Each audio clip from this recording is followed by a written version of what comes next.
Vladimir Putin, President Trump is threatening new tariffs on Russia while unveiling a new weapons deal for Ukraine. Erica Brown has the details from the White House. During a meeting with NATO's Secretary General Monday, President Trump announced a new deal with European allies to provide Ukraine with more weapons to protect itself against Russia. This is billions of dollars worth of military equipment is going to be purchased from the United States, going to NATO, etc. And that's going to be quickly distributed to the battlefield. Ukraine will take it up. The weapons will include Patriot missiles for Ukraine to defend itself against repeated Russian aerial bombardments. President Trump has grown increasingly frustrated with Russia's attacks while he pushes to end the war. We actually thought we had probably 4 times the deal. I mean, you would have called and you said, this looks good. And then the deal wouldn't happen because bombs would be thrown out that night and you'd say, we're not making any deals. In addition to sending more weapons to Ukraine, the president is working with congressional leaders on a bill to increase sanctions against Russia. They said they'll have it as quickly as I need it. So we'll see. We're talking to him. In fact, John Thune's coming over later on to talk. The bill, which has bipartisan support in both the House and the Senate, would impose sanctions on countries that purchase oil from Russia, including Brazil, China, and India, which could face a 500% tariff on goods imported to the U.S. We're going after the people who keep Putin in business, and additional sanctions on Russia itself. This is truly a sledgehammer available to President Trump to end this war. While President Trump has not yet committed to supporting the bill, Monday he threatened additional tariffs on Russia if they don't agree to a peace deal in 50 days. Erica Brown at CBS News, the White House. Here at home, we have new video into our newsroom of that bus crash in Kalihi this morning. It happened just after 6 near the intersection of Middle and Kaua streets. HPD says a city bus hit a wall blocking the northbound lanes of Middle Street. No injuries were reported and no word yet on what caused the crash. Meanwhile, a sad spike in traffic deaths on Oahu this year. They've more than doubled from this point last year. There have been 43 deaths so far, up from 19 at the same time last year. And this after a deadly wreck on Saturday morning in Ewa Beach, when a 37-year-old man died after he collided with another car. This is video from the scene along Fort Weaver Road. It's unclear whether drugs or alcohol were involved, but police believe the man was speeding. Meanwhile, a 41-year-old woman on a moped was killed by a suspected drunk driver in Waimanalo on Friday night. Impaired driving, distracted driving are 100% preventable, as well as speeding. And, these people in these crashes made a choice, and now a family is grieving because of it. Advocates say they're trying to lower the state's blood alcohol content limit for impaired driving. The BAC is currently 0.08. A bill to lower that to 0.05 did not pass this legislative session. A man has been arrested for attempted murder after he tried to ram a worker with his car outside a bar in Pearl City. It was all caught on camera. Ben Gutierrez has more. Video shows a 33-year-old man gunning his car toward another man outside the parking lot at Club Hot Ash. You can see the targeted man jump onto the hood to avoid getting hit. I'm really shocked. I mean, I've never encountered something like this, but yeah, it's really spooky. I'm kind of afraid. I mean, it's good that it's daytime, but I wouldn't come night. It all began around 8 p.m. Saturday when the suspect reportedly sped out of the parking lot. A worker at the club says he nearly hit a dog that belongs to one of the workers. That's when an employee threw a chair toward the car. The man drove off but then returned and tried to plow into the worker before fleeing. There's no place safe anymore in Pearl City. Right. And that's scary. Some area residents say they're seeing more crime in Pearl City. I wouldn't feel safe walking around at night now, even as a grown-up, but back then I would feel safe walking around, or like growing up as kids, you played outside all day and you came home when it's dark. I wouldn't let my kids do that. Police later located the suspect and arrested him for second-degree attempted murder. The worker we spoke with off camera said he did not have a drink at the bar, but was unsure whether he was drinking beforehand. The 26-year-old victim had minor injuries and is in good condition. That was Ben Gutierrez reporting. A standoff in Wahiawa ended peacefully after a man surrendered to police, but not before he engaged officers in an over 11-hour standoff. Police were called to Koa Street at around 11:30 Saturday night and were not able to take the suspect into custody until about 10 a.m. the next day. The 44-year-old was arrested for reckless endangering. No injuries were reported. Maui residents, do you recognize this man? He's wanted for an armed robbery Saturday morning in Kihei. It happened at around 9:15 a.m. at the Bank of Hawaii branch on South Kihei Road. Police say he was holding a gun and a strobe flashlight when he demanded money from the teller. The suspect was last seen running away toward Uluniu Road. He's described as a white man about 6 feet tall with a medium build. Call the number on your screen with any tips. And if you like to buy used comic books and art, watch out for several items that were stolen from a Honolulu couple's storage unit recently. Over $200,000 worth of rare items were taken from the locker on Waialae Avenue. They include original black and white artboards from Marvel and DC, including Spider-Man by John Romita Jr., Silver Surfer by Jack Kirby, and Godzilla vs. Kong by Arthur Adams. The couple posted on the social media group Stolen Stuff Hawaii asking for help finding the items. If you have information, please contact police. And HPD says its new strategy of teaming up with other agencies is working in cracking down on illegal game rooms. So far this year, 15 arrests have been made in connection with illegal game rooms, compared to 10 in all of last year. The department also says there are now an estimated 60 to 70 game rooms on Oahu, compared to 160 last year. There are also new laws allowing for stricter enforcement. These laws make it easier for us to confiscate some of these illegal gambling machines. And so I think you'll see a lot more of that. It makes it much easier for us to create these criminal cases also. This is the strategy that we've been calling for years. It can't just be HPD alone. It has to be the other departments working together. The city's prosecutor's office, the Department of Planning and Permitting, and Homeland Security Investigations are involved in the enforcement strategy with HPD. If you suspect illegal game room activity in your community, you can contact the HPD Narcotics and Vice Division. That's the number there on your screen. There is a flood watch in effect today for Kerr County, Texas, complicating the search, rescue, and recovery efforts in the area. Now, the death toll across Texas from the July 4th flash flooding has reached 139, and 166 people are still missing. Jason Allen has more. Emergency crews rescued a stranded motorist in McGregor, Texas on Sunday. More rain and flooding has residents in the hill country on edge. It was just kind of like, uh-oh, here it comes again. My wife is freaking out, that's for sure. Hattie Hyatt's RV was swept away by the floodwaters on July 4th. This weekend, she took no chances and left the area. I've gotten phone calls, you need to leave, the water's coming up again today. The forecast forced some crews to suspend their search for those still missing. We're waiting for this code red to stop and so we can get back to work. At a meeting of the Kerr County Commissioners, Sheriff Larry Letha said the efforts will continue for as long as needed. Is it going to take, who knows? I think we'll still go strong for another month or two, up to maybe 6 months, winding down. Hundreds of volunteers have been digging through mountains of debris along the Guadalupe River. It's the kid shoes. Every time I see one, it pulls at your heartstrings. Volunteer Jared Ronning has found some of it difficult to process. Like yesterday, I found a baby purple croc and a baby life jacket next to it. And you don't know till you look. Kerr County officials say there is a plan to possibly drain a lake to look for victims. Jason Allen, CBS News, Kerrville, Texas.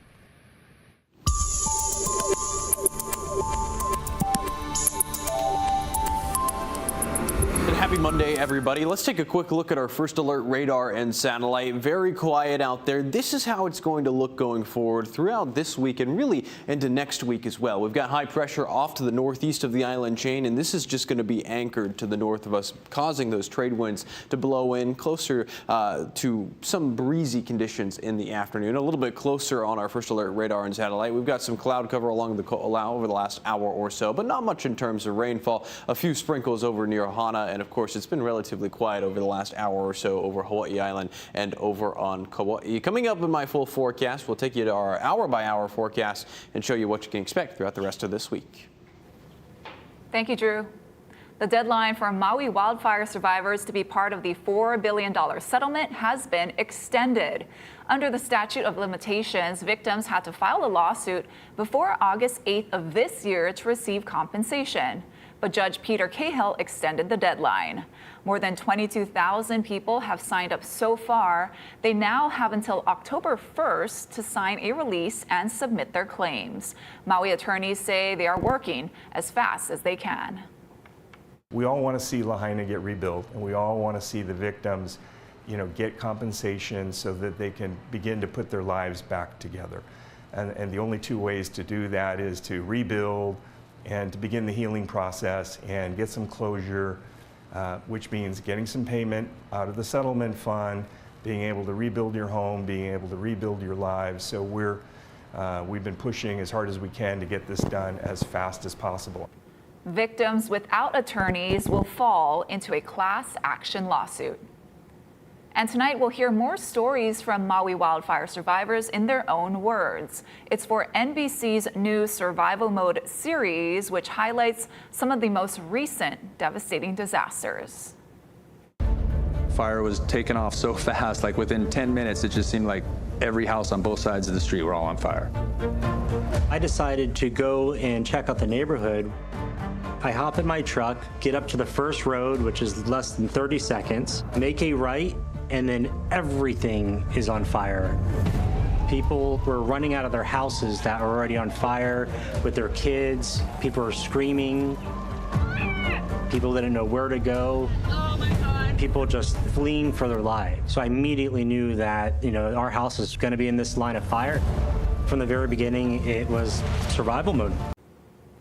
Be sure to tune in tonight on KHNL. Survival Mode starts at 9 o'clock. You'll also be able to stream it on Peacock.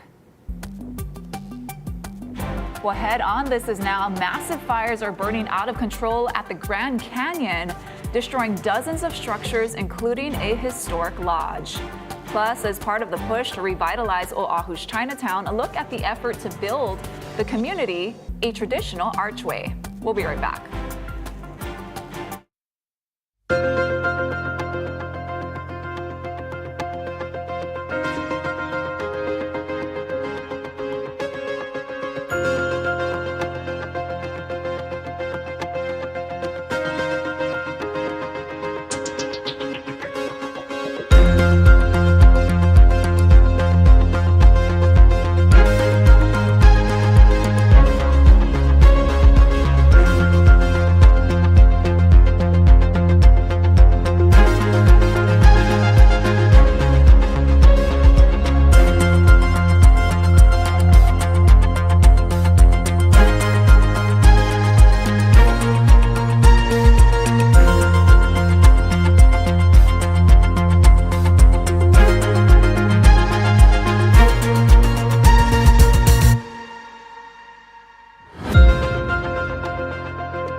Welcome back. The north rim of the Grand Canyon is shut down as 2 fires burn out of control. Officials say the White Sage fire is now scorched close to 50,000 acres with 0% containment. Ian Lee has the latest from Fredonia, Arizona. Air tankers are trying to slow the spread of the White Sage fire, which officials say has grown to almost 20 times its size in just 5 days. It's one of 2 fires burning at the Grand Canyon. It's just tearing through a bunch of sage and cheatgrass, so you have this fine continuous fuel that just carries it along. Flames broke out on the canyon's north rim Wednesday, fueled by extreme heat and dry conditions. This is as close as we can get to the White Sage fire. You can see there are fire vehicles moving in that direction. Hundreds of people are fighting this fire. You can see plumes of smoke in different areas. The fire is moving in a northeast direction, but they are facing a perfect storm of fire conditions. It is hot. It's pushing 100 degrees. The humidity is low, and there is a wind taking it. One official told me that they can't attack it direct on. They said it's like a tsunami of flames, so they're attacking it from the sides, trying to corral it of sorts to send it off into the desert. Sweeping through another part of the North Rim is the Dragon Bravo fire.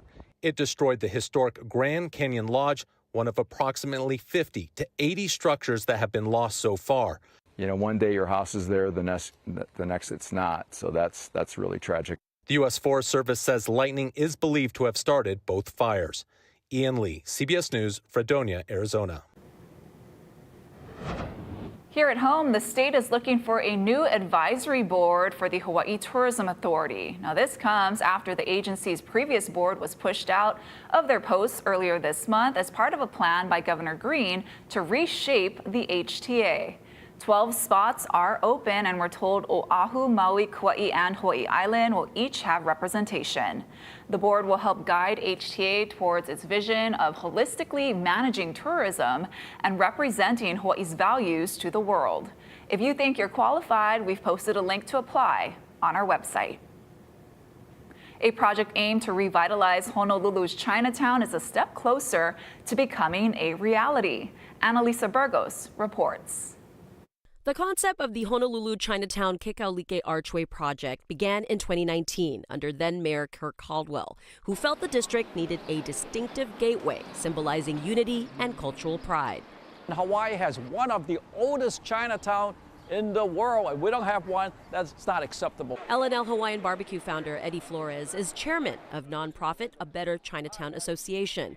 He's leading fundraising efforts to build a traditional arch at Kekaulike and King Streets at Kekaulike Mall. This is really part of our plan to revitalize Chinatown. He commissioned artist Jian Jiji to design the arch. The State of Hawaii Historic Preservation Division and the City Department of Planning and Permitting signed off on the designs, and a construction bid will soon be set out.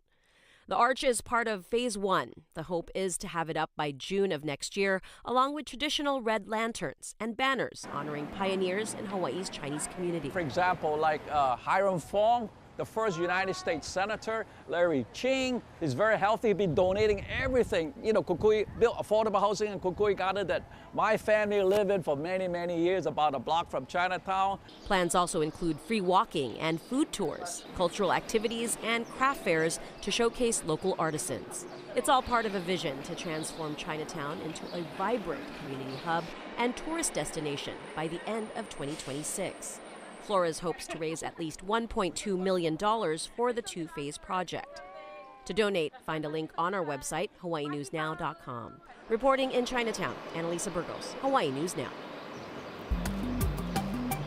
And we've got a better chance for showers as we're going into the overnight tonight. I'll give you the details on that coming up.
Alert Weather with Drew Davis.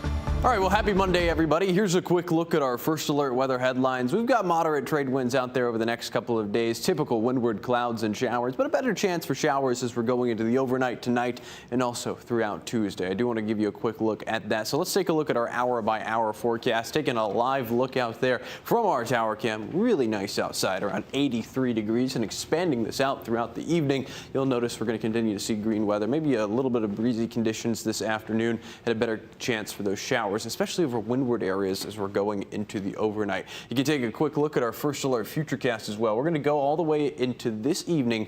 It's around 9 p.m. tonight. You're starting to see some showers build in over the windward portions of each island. That's going to continue into tomorrow morning, so a few sprinkles may be in the forecast as you're driving into work tomorrow. This is Wednesday around midnight, so you're waking up Wednesday morning with less rainfall compared to what we're expecting tonight. Again, this is mostly over windward areas, and then a little bit drier as we're going into Wednesday and Thursday. Let's break down our island by island forecast. This is for Tuesday over on Kauai. We've got morning showers in the forecast, east-northeasterlies between 10 to 15 miles per hour. Again, a more typical trade wind weather pattern is expected. 89 in town tomorrow, and with some morning showers and mostly sunny conditions. Maui County, spotty morning showers and mostly sunny as well. 86 in Kaunakakai, and moving over to Maui proper, 90 degrees in Kahului tomorrow, so a little bit warm out there. 89 in Kihei, 87 in Kailua Kona, still seeing some fog over the southwestern portions of the island, especially after episode 28 of the eruption, and then 85 in Hilo, mostly sunny and seeing some morning showers,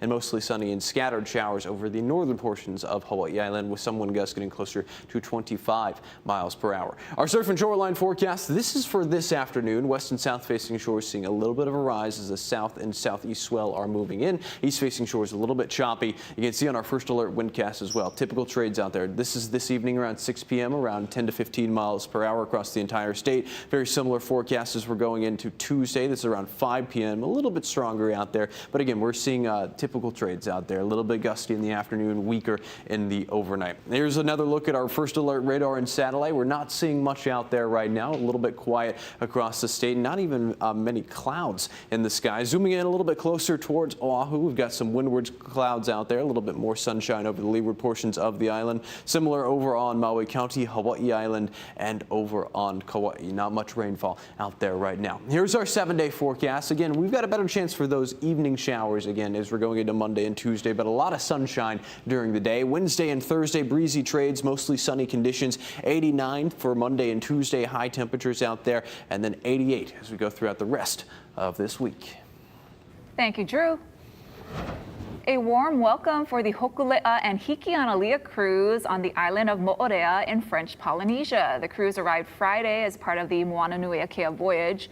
Several cultural exchanges took place throughout the weekend, including the opening of the canoes for tours and cultural workshops on Saturday. Now, the cruise left Moorea today and are back in Papeete, Tahiti. Still to come, if you feel like you already need a margarita on this Monday, stay tuned for our next story. We have your good news now on deck.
time for some good news now. If there's a world record involving tequila, it's probably happening in Tijuana, Mexico. The city set the Guinness World Record for the largest margarita. Look at that. The cocktail measures out to over 9,000 gallons. That equals about 500,000 individual margaritas. The record-breaking event was part of the city's 136th anniversary celebration. I hope they actually served the margaritas and I it didn't go to waste. They did. I hope they did too. Now, Drew, how much ube ice cream could you eat in 7 minutes? Probably not as much as these guys. Some local competitors felt the chill at Wet n Wild Hawaii's annual ice cream eating contest. Check it out, as 9 participants were given tubs of ice cream to consume as much as they could for cash and prizes. The winner was the pride of Eva Beach, Daryl Snyder. He took down just over 2.7 quarts of ice cream in the 7 minutes. That's over 2/3 of a gallon. For his trouble and indigestion, he took home $300 and 4 season passes. Oh boy. Hope he's not lactose intolerant. Yeah. Thanks for watching, everybody. More news at 4 right here on K-Channel.